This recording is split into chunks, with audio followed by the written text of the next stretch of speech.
डेरा बुक्टी में बलोची छड़ी बनाने का फन हजारों साल पुरानी है। खूबसूरत डिजाइन की बलोची छड़ी बनाना मेहनत तलब अमल, मगर इसकी उजरत बहुत कम।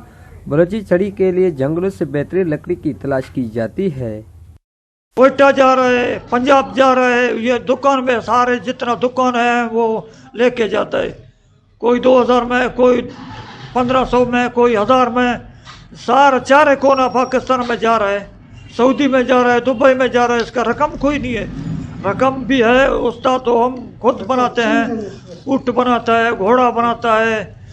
देखें, लाल मोहम्मद, करम अली और नूर हुसैन बुक्टी का ताल्लुक बुक्टी कबाइल से है। उनके आबा व अजदाद भी दस्तकारी से खूबसूरत डिजाइन की छड़ी बनाकर बेचा करते थे। मजूरिया कनो, डुक्का कनो, वैला वर्गों कीमत से न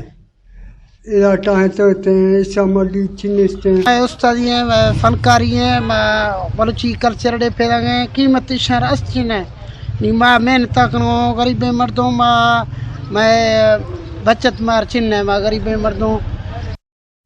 बलोची छड़ी बनाने का फन बुक्टी कौम की पहचान है, जिसे जिंदा रखने के लिए हुकूमती सरपरस्ती की जरूरत है। कैमरामैन टीम के साथ फैकली बुक्टी, फर्स्ट न्यूज, डेरा बुक्टी।